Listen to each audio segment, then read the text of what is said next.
ახლა კიდევ ერთ საინტერესო თემაზე ვისაუბროთ. მიწის ნაკვეთების აზომვა და გაფორმება საქართველოში გაცილებით საიმედო ხდება. კანონში შესული ახალი ცვლილებებით ამიერიდან მიწებს მხოლოდ სპეციალური სერტიფიკატის მქონე რეესტრის პროფესიონალი ამზომველები აღწერენ. ეს რეფორმა იმისთვის გატარდა, რომ ერთხელ და სამუდამოდ დასრულდეს დავა მეზობლებს შორის საზღვრების დადგენაზე. აღარ მოხდეს შეცდომები და შეიქმნას ერთიანი ციფრული ბაზა, სადაც ყველა მონაცემი ზუსტი და დაცული იქნება. ჩვენი სტუმარია იუსტიციის მინისტრის მოადგილე თამარ ზოდელავა და ახლა ის გვეტყვის უფრო მეტს, რატომ გახდა საჭირო ეს ცვლილება და ფაქტიურად მე ვკითხვა დავსვი უკვე ქალბატონო თამარ, მოგესალმებით პირველ რიგში და გითხარით, რატომ გახდა ეს ცვლილება საჭირო. მოგესალმებით, მივესალმები მაყურებელს და მიხარია რომ ამ მნიშვნელოვან საკითხზე სტუმრობ და მეძლევა შესაძლებლობა რომ ცხადია გავცე ყველა იმ კითხვას, რაც თითოეული მოქალაქისთვის არის მნიშვნელოვანი. რატომ გახდა საჭირო? თქვენ ახსენეთ რომ რა თქმა უნდა მიწის რეგისტრაციები სანდო მონაცემებზე დაყრდნობით უნდა განხორციელდეს და ამით მოქალაქის საკუთრების უფლება უნდა იყოს დაცული. ჩვენ გასულ წლებში განვახორციელეთ სისტემური მიწის რეგისტრაცია, აიზომად 90%-ზე მეტი მთლიანი საქართველოს მასშტაბით, სწორედ არსებული მაშინდელი საკადასტრო მონაცემი ფაქტობრივ მონაცემთან არ იყო თანხვედრაში. და ამ პრაქტიკამ სწორედ ცხადყო, რომ საჭიროებდა სანდო და ზუსტი მონაცემების შექმნა და განხორციელდა შესაბამისი ცვლილებები საჯარო რეესტრის შესახებ საქართველოს კანონში და პირველად სწორედ ეს რეფორმის საფუძველზე შეიქმნა საჯარო რეესტრის ამზომველის ინსტიტუტი. ეს ინსტიტუტი ეფუძნება სანდოობისა და სიზუსტის იდეას, რაც გულისხმობს, რომ სწორედ თქვენ ახსენეთ, ეს არის პროფესიონალი, სერტიფიცირებული საჯარო რეესტრის ამზომველები, რომლებიც უკვე ახალ სერვისს შეთავაზებენ დაინტერესებულ პირებს და შეიქმნება უტყუარი, ნამდვილად სტომილებისგან ფაქტობრივად გამორიცხული და სანდო საკადასტრო მონაცემი, რომლითაც რა თქმა უნდა თითოეული მოქალაქის უფლება, რაც ძალიან მნიშვნელოვანია, საკუთრების უფლება იქნება დაცული. ბოდიში, ახლა თამთა ერთ რაღაცები და ვიგდ. ანუ უფრო მარტივ გასაგებ ენაზე რომ ვთქვათ, ჩემნაირი მაყურებლისთვის, ასე ვთქვათ. მე რომ მაგალითად აზომვა მინდოდა მიწის, მოვიძიებდი გარკვეულ კომპანიას და მათ ვთხოვდი დახმარებას. ახლა ასეთ კომპანიებს ვერ მოვიძიებ და პირდაპირ იუსტიციის სახლში უნდა მივიდე, რომ აზომვა მოხდეს მოკლედ. აი ეს მაინტერესებს. ჩვენ ზუსტად სახელმწიფოს ახალ სერვისს გთავაზობთ მოქალაქეებს, რომ თუ გესაჭიროებათ საამზომველო არ ვეზებოთ ცალკე, მოვიდეთ პირდაპირ. პირველ რიგში თქვენ შეგიძლიათ რა თქმა უნდა, სწორედ აი ამ ახალი სერვისით ისარგებლოთ საჯარო რეესტრის ამზომველის მომსახურებით, გნებავთ მიბრძანდებით იუსტიციის სახლში, საქართველოს მასშტაბით არსებულ ფილიალებში და სახლებში ცხადია, ან დისტანციურად ელექტრონული სერვისების ერთიან პორტალზე my.gov.g გააკეთებთ განაცხადს და შესაბამისად მოითხოვთ აღნიშნულ მომსახურების მიღებას და შემდეგ უკვე სერტიფიცირებული და პროფესიონალი საჯარო რეესტრის ამზომველი მოგაწვდით ამ ახალ სერვისს. ქალბატონო თამარ, რა კონკრეტულ კრიტერიუმს უნდა აკმაყოფილებდეს ფიზიკური პირი, რომ მიიღოს სერტიფიკატი და შესაბამისად გახდეს საჯარო რეესტრის ამზომველი, ესეც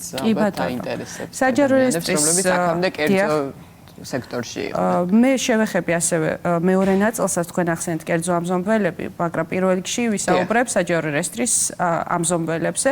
თავად რეესტრი რა თქმა უნდა საკვალიფიკაციო მოთხოვნებს განსაზღვრავს, მაგრამ ძალიან მნიშვნელოვანი არის სწორედ სასერტიფიკატო კურსი გაიაროს და სწორედ სასერტიფიკატო კურსის გავლის შემდეგ წარმატებით თუ ჩააბარებს აღნიშნულ გამოცდას, მერე ენიჭება სერტიფიკატი და მას აქვს უკვე უფლება, ბუნებრივი არის დასაქმდეს საჯარო რეესტრში კონკურსის საფუძველზე. დღეის მდგომარეობით ჩვენთან უკვე არსებობს 300 საჯარო რეესტრის. ეს კურსი შემუშავებული არის იუსტიციის სასწავლო ცენტრთან ერთობლივად და საჯარო რეესტრი და იუსტიციის სასწავლო ცენტრი ორგანიზებას უკეთებს ცხადია ამ კურსს, გადის ნებისმიერი დაინტერესებული პირი და შემდეგ უკვე კონკურსის საფუძველზე შეირჩევიან საუკეთესოები და სწორედ ასეთი 300 ამზომველი დღეისთვის უკვე დასაქმებულია საჯარო რეესტრში. ძალიან კარგი, თამთა მე დღეს წარმოდგენილი ვარ პრაქტიკული კითხვებით ძალიან მომხრევარ.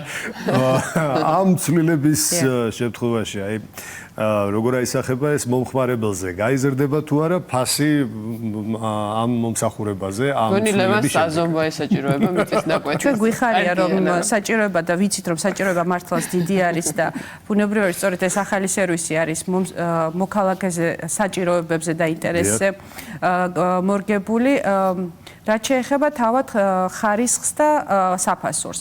აქ გვაქვს ჩვენ სტანდარტული სერვისი და არის ასევე დაჩქარებული. ბუნებრივად თქვენ იმის დამიხედვით რა გესაჭიროებათ, განისაზღვრება შესაბამისი ფასები.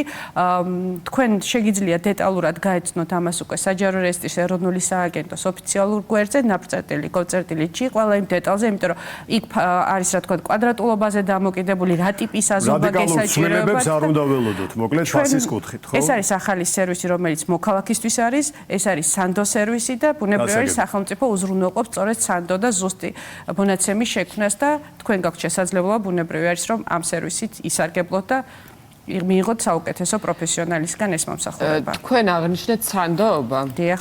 და ეს ყველაფერი გასაგებია, თუმცა შეცდომა ალბათ არსებობს ყველგან. მე მაინტერესებს აი მონიტორინგის სისტემა როგორ მუშაობს თქვენთან დაუშვათ თუ რაიმე უზუსტობა არსებობს მოქალაქემ რა უნდა გააკეთოს ამ შემთხვევაში. პირველ რიგში სამზომველოს მომსახურება აღჭურვილი არის ყველა თანამედროვე ტექნოლოგიით და იმ შესაბამისი პროგრამებით, სადაც ფაქტობრივად მინიმუმამდე არის დაყვანილი ცდომილება. ამიტომაც არის სწორედ ეს ძალიან ამბიციური რეფორმა, რომელიც არის საჯარო რეესტრის ამზომველის ინსტიტუტი. და თვითონ ეს მომსახურება.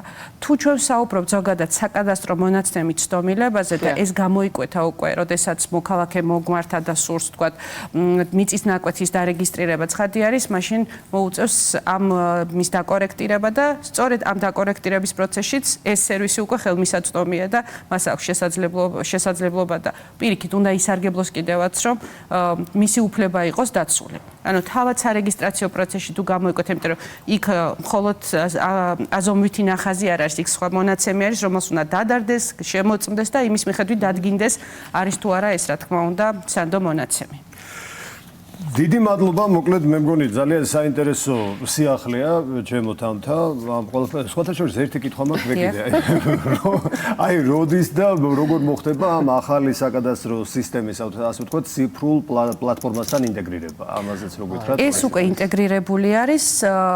უბრალოდ, რა თქმა უნდა, ახალი სერვისი ნიშნავს იმას, რომ მონაცემების სრულყოფა მოხდება და ეს ძალიან მნიშვნელოვანი არის არა მხოლოდ თითოეული მოქალაქისთვის, იმიტომ რომ მთლიანად მიწის ადმინისტრირებისა და საკადასტრო ერთიანი ციფრული მონაცემის არსებობა ქვეყანაში ძალიან მნიშვნელოვანი არის ეკონომიკური განვითარებისთვის. ანუ ვიქნებით დაცული და რა თქმა უნდა ეკონომიკური განვითარებისთვის გვექნება სანდო მონაცემი ამ საკადასტრო სისტემაში. ძალიან დიდი მადლობა იუსტიციის მინისტრის მოადგილე თამარ ზოდელავა იყო ჩვენთან ერთად.